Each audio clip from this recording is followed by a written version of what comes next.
আসসালামু আলাইকুম রহমতুল্লাহি ওয়া বারাকাতুহু।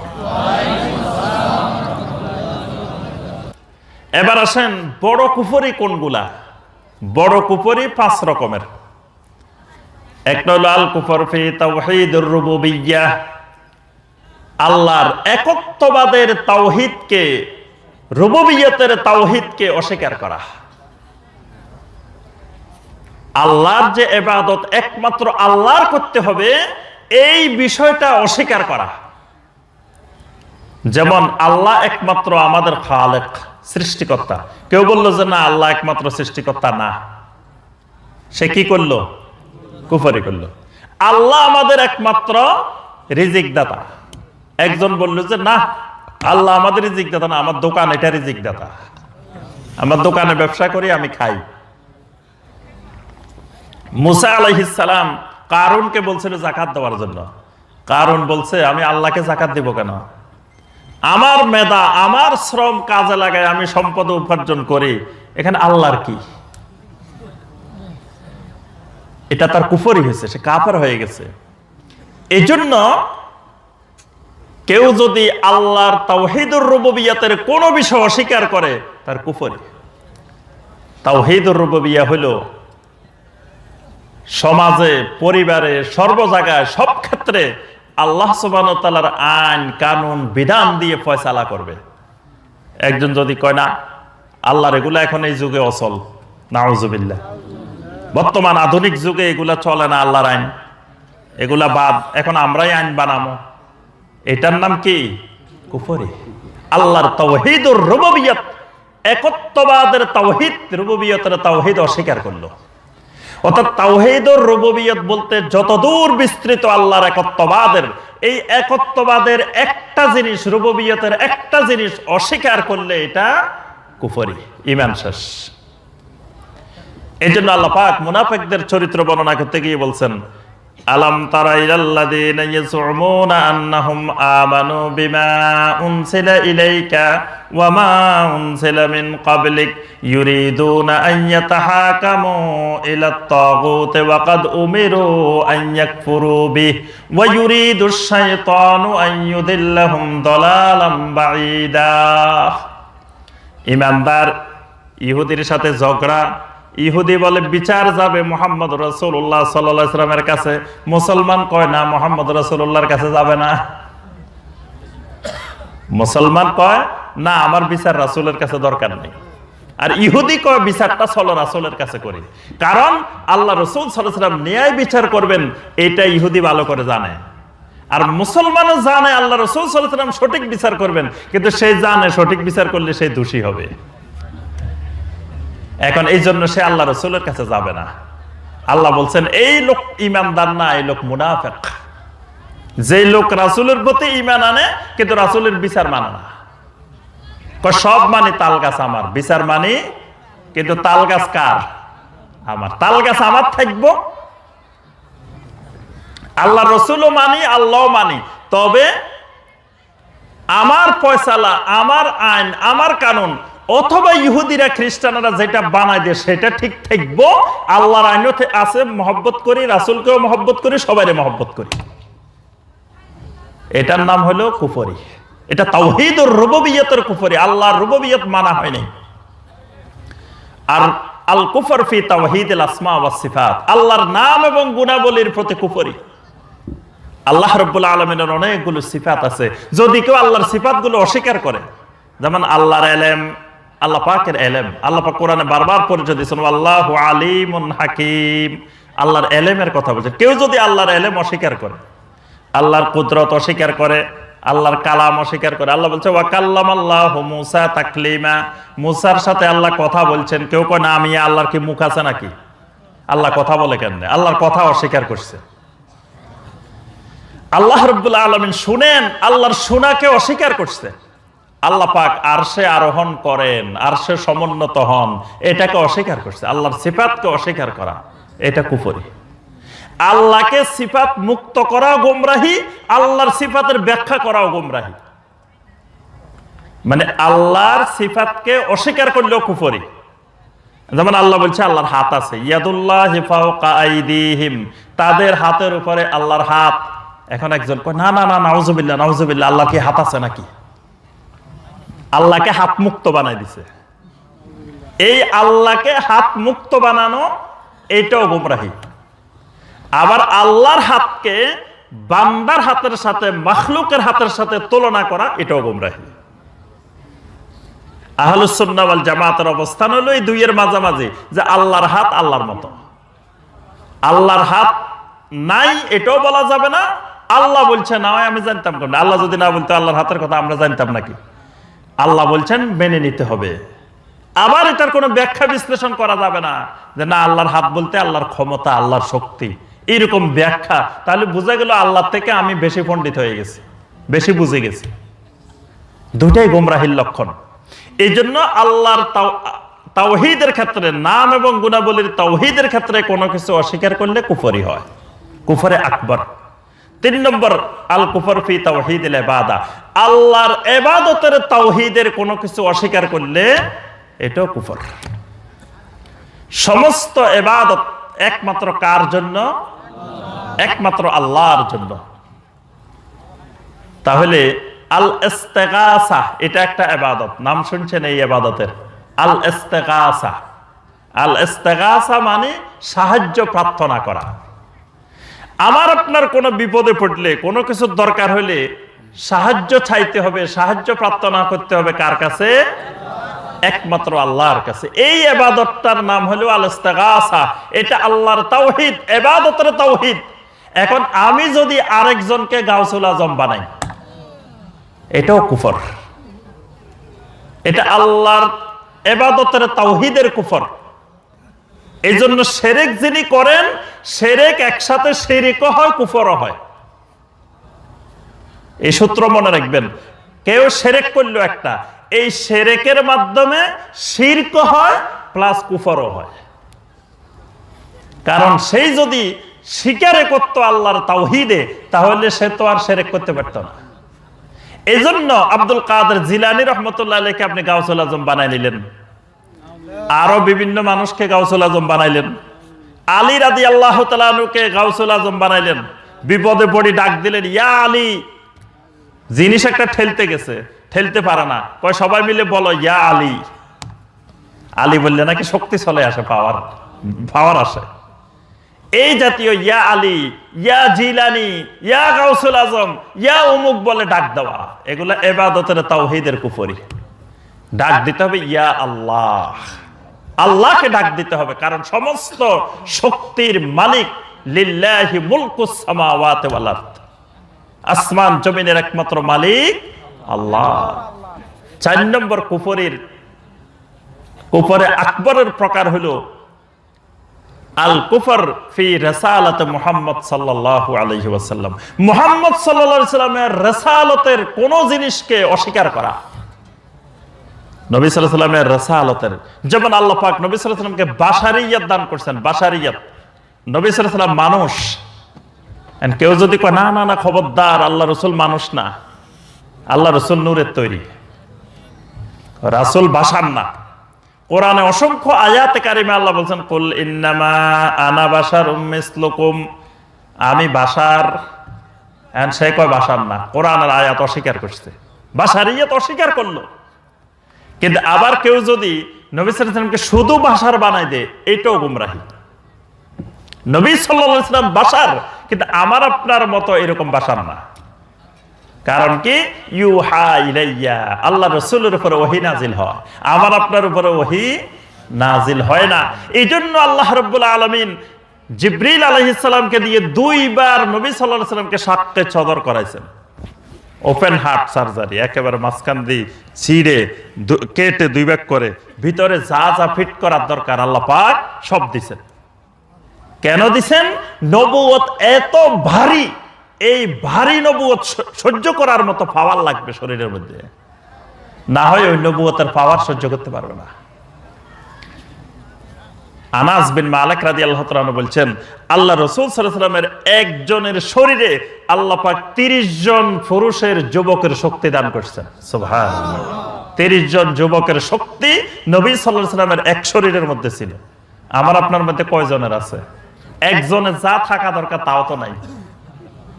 আল্লাহ রাসূল সাল্লাল্লাহু আলাইহি ওয়াসাল্লামের মধ্যে 30 জন যুবকের শক্তি, পাওয়ার, সালাসিনা কুওয়া, শক্তির দিক থেকে 30 জনের শক্তি ছিল। তাহলে নবী সাল্লাল্লাহু আলাইহি ওয়াসাল্লামের ঘামের মধ্যে বরকত ছিল, নবী সাল্লাল্লাহু আলাইহি ওয়াসাল্লামের থুতুর মধ্যে বরকত ছিল, নবী সাল্লাল্লাহু আলাইহি ওয়াসাল্লামের ওযুর পানির মধ্যে বরকত ছিল।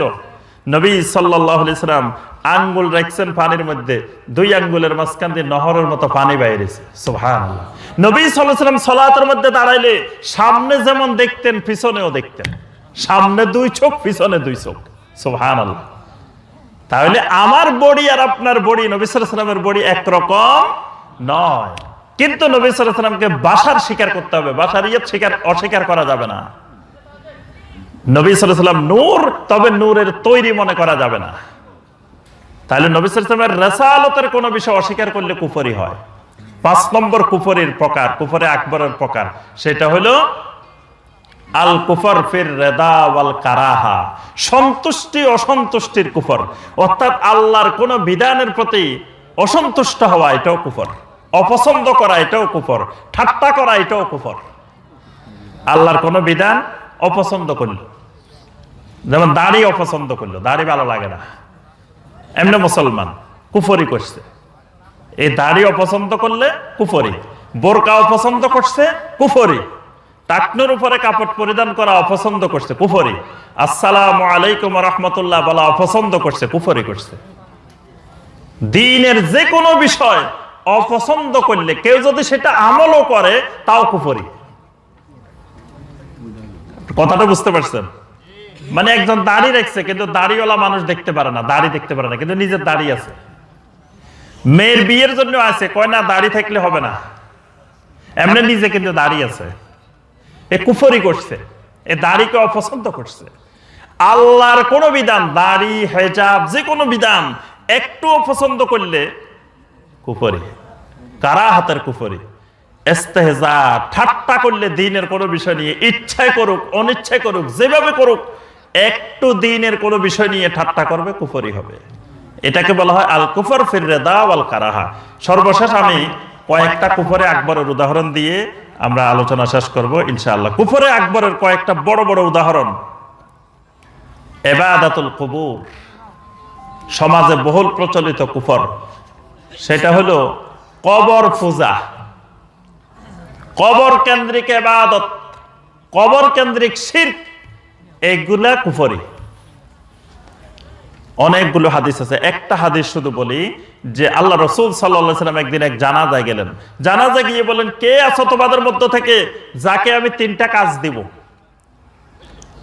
একজন দৌড়াই আসছে, আল্লাহ রাসূল সাল্লাল্লাহু আলাইহি ওয়াসাল্লাম কাজ দিবেন, সে কাজটা করে দিবে। 1 নম্বর কাজ কি? 1 নম্বর কাজ হলো যে মদিনা মুনাওয়ারার মধ্যে এমন কোন তেমসাল, এমন কোন প্রতিকৃতি, এমন কোন মূর্তি থাকবে না ইল্লা তমাস্তা, যেগুলো ব্যঙ্গে চুরমার করে না দিবে। তবে এইটা মদিনাতে, মক্কাতে না। ইসলামী রাষ্ট্র কায়েম হওয়ার পরে মদিনা মুনাওয়ারাতে, মক্কাতে না। মক্কাতে নবী সাল্লাল্লাহু আলাইহি ওয়াসাল্লাম মূর্তিও ছিল, নবী সাল্লাল্লাহু আলাইহি ওয়াসাল্লাম সালাত আদায় করছেন, ভাঙেন নাই। কিন্তু যখন নবী সাল্লাল্লাহু আলাইহি ওয়াসাল্লাম রাষ্ট্র ক্ষমতায় মদিনা মুনাওয়ারাতে, যখন ইসলামী রাষ্ট্রের প্রধান, তখন নবী সাল্লাল্লাহু আলাইহি ওয়াসাল্লাম এই অর্ডারটা দিয়েছেন। এই জন্য অমুসলিম তার স্বাধীনতা আছে, ধর্মীয় স্বাধীনতা, যে সে মূর্তি পূজা করবে, তবে সে মূর্তি তার মন্দিরের ভিতরে, উপাসনার ভিতরে। এখন সেই মূর্তি যদি রাস্তা রাস্তায় প্রকাশ্য খোলা ময়দানে মুসলমানদের সামনে, অথবা সেই ধর্মীয় স্বাধীনতা তার আছে, সেই পূজা করবে, সেই তার ধর্মীয় কাজ করবে, মূর্তির ইবাদত করবে, কিন্তু মুসলমানও যায় সেখানে তাকে শুভেচ্ছা জানাতে যাবে, ঈমান হারাবে। এই জন্য মানে এখানে নবী সাল্লাল্লাহু আলাইহি ওয়াসাল্লাম বলতেছেন যে এখন মদিনা মুনাওয়ারা একটা ইসলামী রাষ্ট্র, সুতরাং মুসলিমদের মাঝে নবী সাল্লাল্লাহু আলাইহি ওয়াসাল্লাম এখানে মদিনা মুনাওয়ারাকে যখন পুরা ইসলামী রাষ্ট্র ঘোষণা দিলেন, তখন এই নির্দেশ দিলেন যে মদিনা মুনাওয়ারাতে কোনো মূর্তি এরকম থাকা যাবে না, সব সমান করে দিবে। 2 নম্বর, মদিনা মুনাওয়ারায় কোনো উঁচু কবর থাকা যাবে না, ইল্লা সাওয়াইতা, ওই কবরটাকে সমান করে দিবে।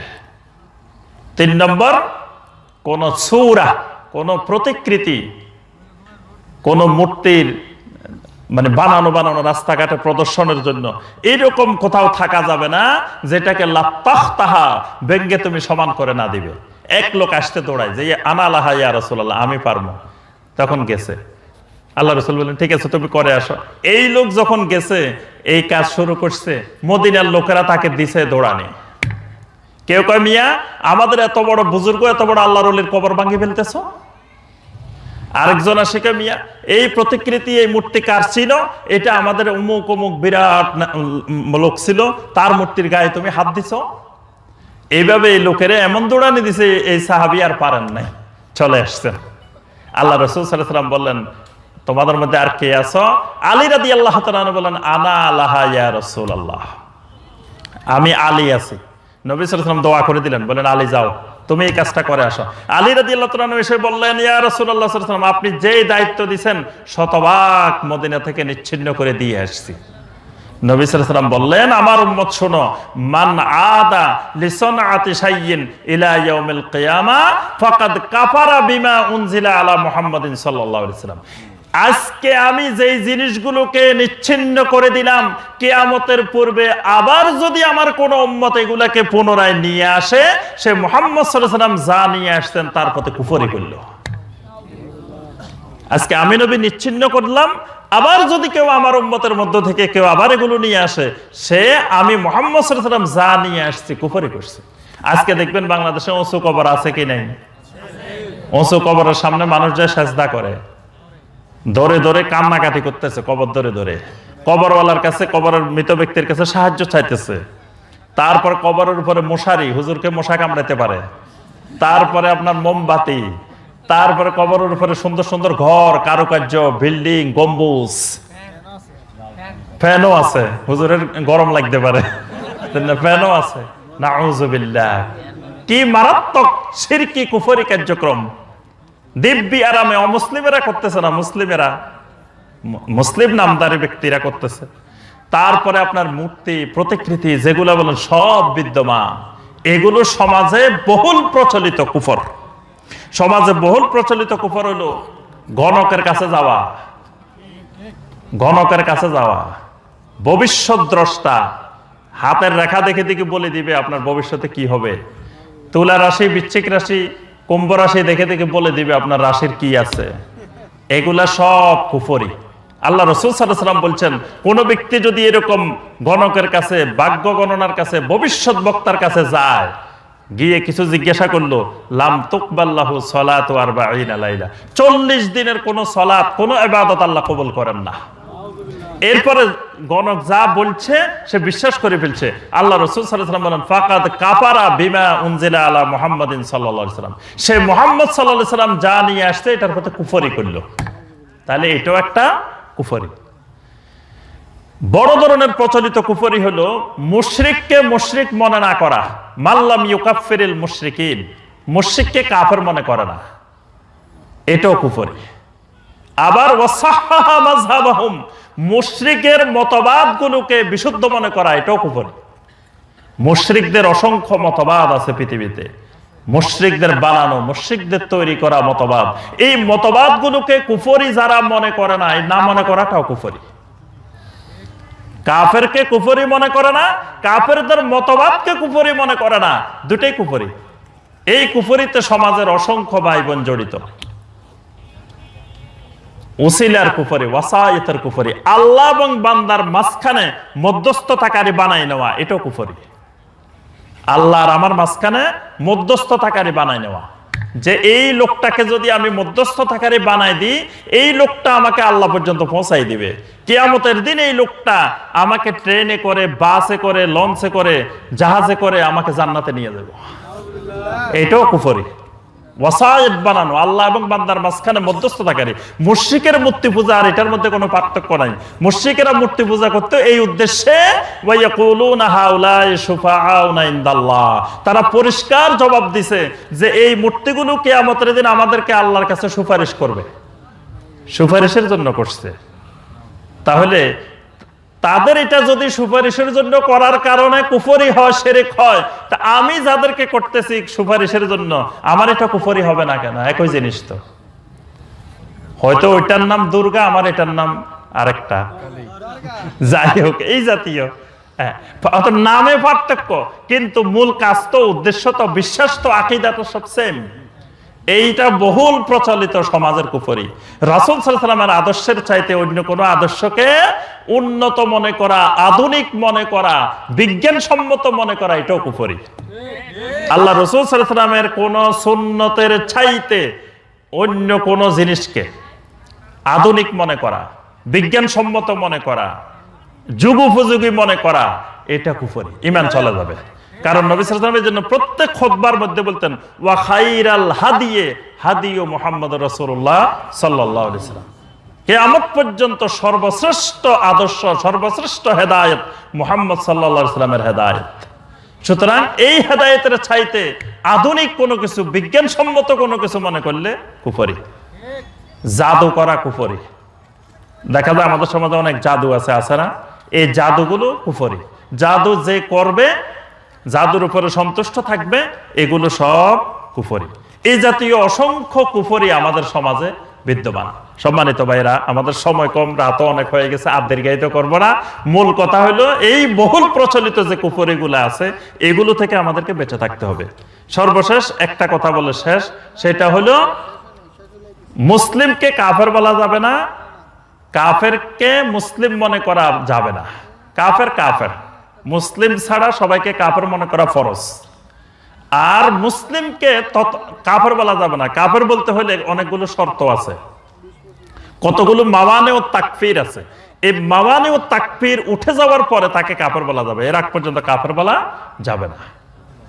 সর্বপ্রথম বেদাত হলো তাকফিরুল মুসলিমিন, মানে নবী সাল্লাল্লাহু আলাইহি ওয়াসাল্লামের পরে সর্বপ্রথম বেদাত যেটা, সেটা হলো তাকফিরুল মুসলিমিন, মুসলমানকে কাফের বানানো। খারেজিরা সর্বপ্রথম সাহাবায়ে কেরামকে কাফের বানাইছে, নাউযুবিল্লাহ। তারপরে শিয়ারা সাহাবায়ে কেরামকে কাফের বানাইছে। এই ফিতনাটা, এই বেদাতটা ইসলামের প্রথম বেদাত। এজন্য আমাদের আকীদা হলো ওয়ালা নুকাফিরু মুসলিমান বিযামবিন মিনাজ যুনুব, কোন গুনাহের কারণে কোন মুসলিমকে আমরা কাফের বানাবো না। কিছু প্রতিবন্ধকতা আছে, কুফরি করলেও সরাসরি কাফের বলা যাবে না ততক্ষণ পর্যন্ত যতক্ষণ সে যে কুফরিটা করছে বা বলছে, কি জাহালতের কারণে বলছে না জেনে বুঝে করছে। সে হয়তো জানে না, মূর্খ, জাহেল, যা ইচ্ছা করে বলে নাই, জাহালতের কারণে বলে ফেলছে। এই জাহালতের কারণে বললে তাকে এলেম দিতে হবে, জানাই দিতে হবে, কিন্তু তাকে কাফের ফতোয়া দিয়ে দেওয়া যাবে না। অনেকগুলো হাদিস আছে এই ব্যাপারে, আয়াত আছে। যে এক লোক বলতেছে আমি মারা গেলে আমাকে একবারে ভালো করে আগুনে পোড়াই, আমার ছাইগুলো সব বাতাসে উড়াই দিবা, যাতে আল্লাহ আমাকে ধরতে না পারে, কারণ আমি এত গুনাহ করছি, আল্লাহ ধরলে একবারে আমার অবস্থা খুব খারাপ। এই লোক মারা গেছে, ছেলেরাই কাজ করছে। আল্লাহ পাক বললেন এর নিয়ে আসো, একত্রিত করে নিয়ে আসা হইলো আল্লাহর সামনে। বললো যে তুমি কি জানো না আমি আল্লাহ এত বড় ক্ষমতাশালী, আমি কি পারি না? এটা আমার জন্য তো কোনো ব্যাপার না, আমি তোমার একত্রিত করতে পারবো না। এই লোক বলতেছে ইয়া রব্বি খাশিয়াতাক, হে আল্লাহ আপনার ভয়ে আমি বলছিলাম। আল্লাহ পাক তাকে মাফ করে দিছে।